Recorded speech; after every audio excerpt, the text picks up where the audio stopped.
Hello प्यारे बच्चों, कैसे हैं आप सब। जनहित गुरु लर्निंग चैनल पर आप सबका स्वागत है। तो आज हम करने वाले हैं कक्षा 3 की जो कविता हमने की थी सीखो, उसका अभ्यास कार्य भी करेंगे और उसकी करेंगे हम शुरुतलेख। जी हाँ, तो शुरुतलेख करने से बच्चों क्या होता है? शुरुतलेख करने से ये होता है कि हमारे सुनने की और लिखने की क्षमता का होता है बहुत बहुत विकास। और अगर हमें प्रैक्टिस रहेगी लिखने की, मात्राओं की, शब्दों की, तो हम परीक्षा में बहुत अच्छे मार्क्स ले सकते हैं। तो इसलिए शुरुतलेख करना हिंदी भाषा में और इंग्लिश में भी जो हम डिक्टेशन लेते हैं, ये बहुत ही इम्पॉर्टेंट पार्ट है। तो चलें शुरू करते हैं शुरुतलेख।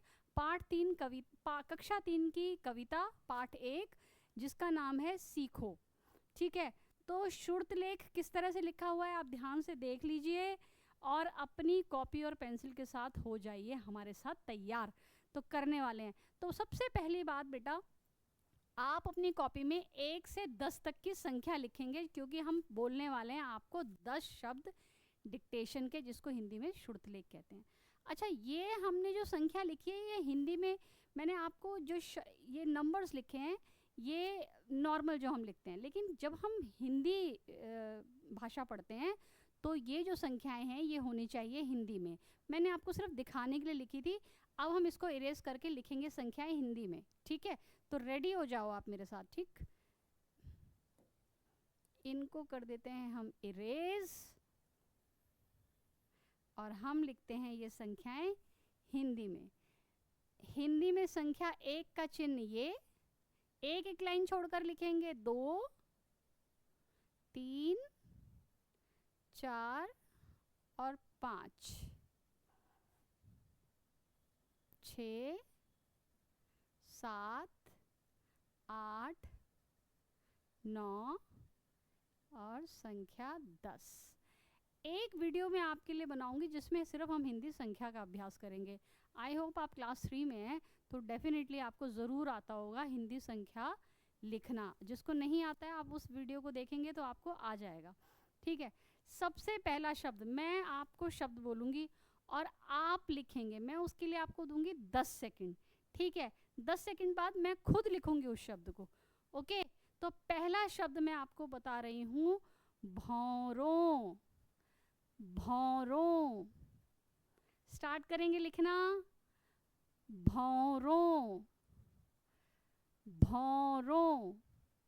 भंवरा होता है ना, भंवरे के लिए बोला है मैंने शब्द भंवरों।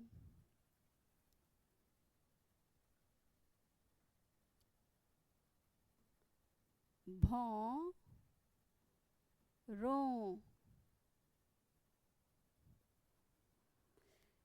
दूसरा शब्द, दूसरा शब्द तरु।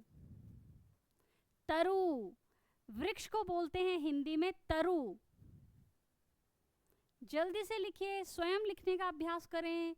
उसके बाद मैं आपके लिए लिखूंगी और आप वहां से भी देखकर अपना लिखा हुआ चेक कर सकते हैं। तरु, पहला शब्द था भौरों, दूसरा था तरु। तरु, तरु, तरु माने वृक्ष। तरु शब्द का अर्थ है वृक्ष। शब्द नंबर 3 है डालियों। डालियों, पहला शब्द था तरु, दूसरा शब्द है डालियों। बहुत ध्यान से सुनेंगे बेटा आप लोग। डालियों, डालियों।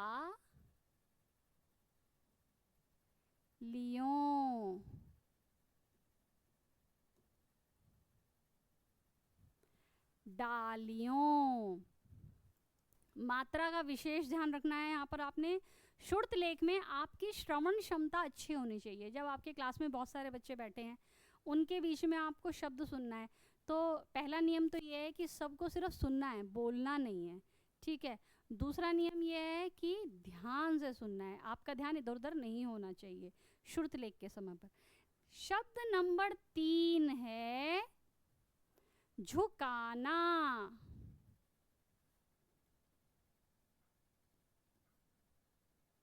झुकाना, शीश झुकाना।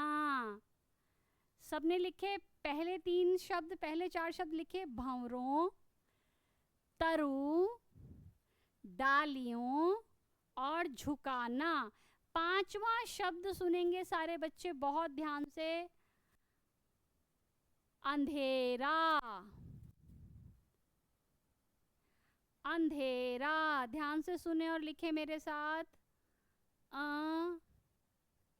अंधेरा,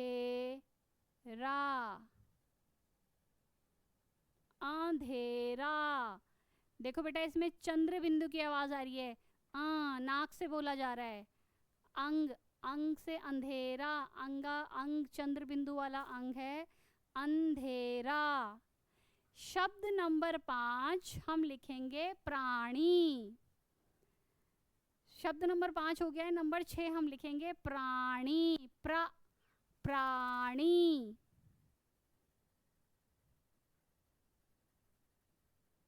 प्राणी। नंबर 6 लिख लिया हमने प्राणी। शब्द नंबर 7 जीवन पथ। जीवन पथ, नंबर 7 पर जल्दी से लिखेंगे, जीवन पथ। जीवन पथ।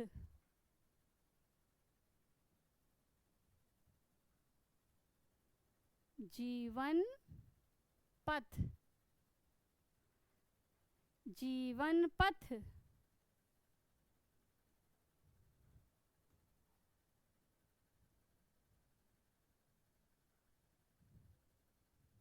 बेटा भा और था के ऊपर जो जगह होती है वहां लाइन नहीं आती है कभी भी, ये बात ध्यान रखना, वरना भा बन जाता है माँ और था बन जाता है या।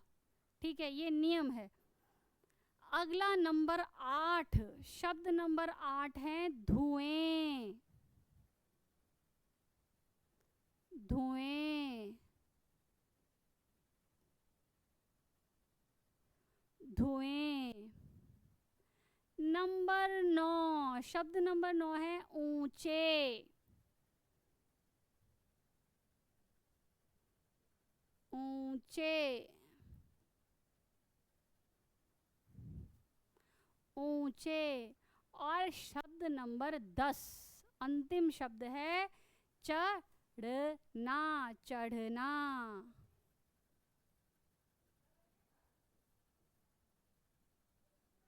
तो ये तो हुए बेटा हमारे 10 डिक्टेशन के शब्द, शुद्धलेख के शब्द पूरे।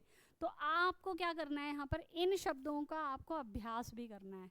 ठीक है, ये इस कविता के कठिन शब्द हैं जिसको हम शुद्धलेख में ले सकते हैं। तो इनका आप अभ्यास करेंगे, बहुत अच्छी तरह से लिख के अभ्यास करेंगे अपनी कॉपी में।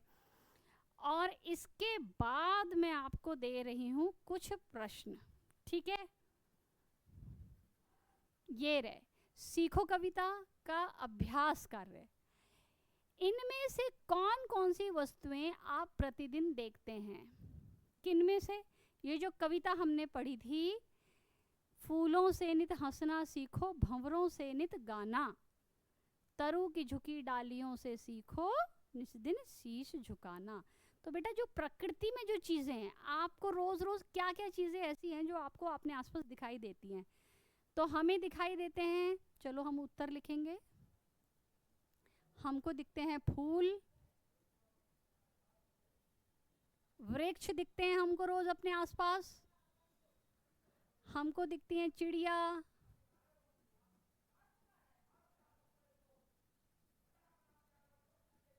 सूरज,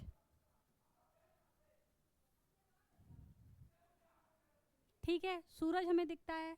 और हमें क्या दिखते हैं? पहाड़, नदी, ये सब आपको दिखाई देते हैं। ठीक है, अगला जो प्रश्न है, प्रश्न नंबर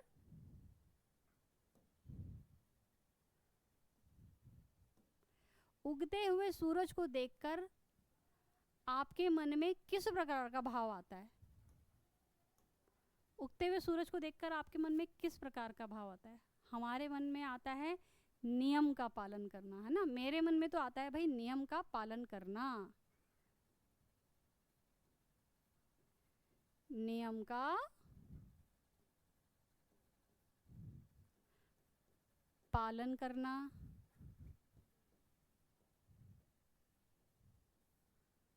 तथा नियम का पालन करना तथा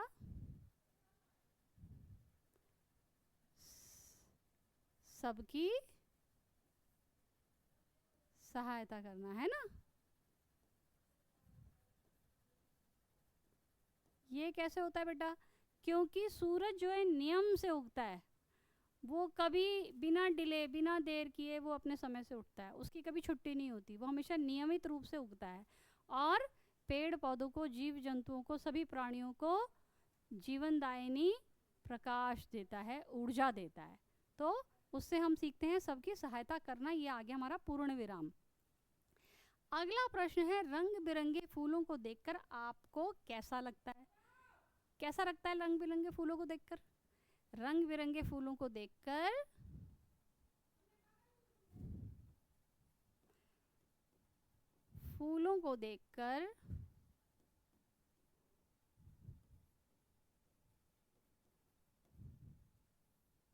हमको प्रसन्नता होती है। होती है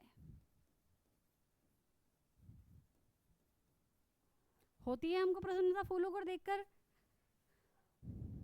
तो यहाँ पर हुआ ये वाक्य पूरा, क्योंकि फूल हमेशा, जिस भी हम फूलों को देखते हैं, हमारे मन को एक सुख का अनुभव होता है, एक प्रसन्नता का अनुभव होता है।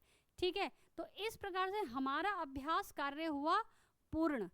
अब आप लोगों ने ये सारा कार्य दोबारा दोहराना है, और अगर आपके कुछ प्रश्न हैं इस पाठ से संबंधित, तो आप मुझको डिस्क्रिप्शन बॉक्स में एक लिंक दिया है, वहाँ पर जाकर आप क्वेरी अपनी डाल सकते हो, हम आपकी सहायता करेंगे। ठीक है, तब तक के लिए धन्यवाद, मिलते हैं अब अगली क्लास में। Thank you so much.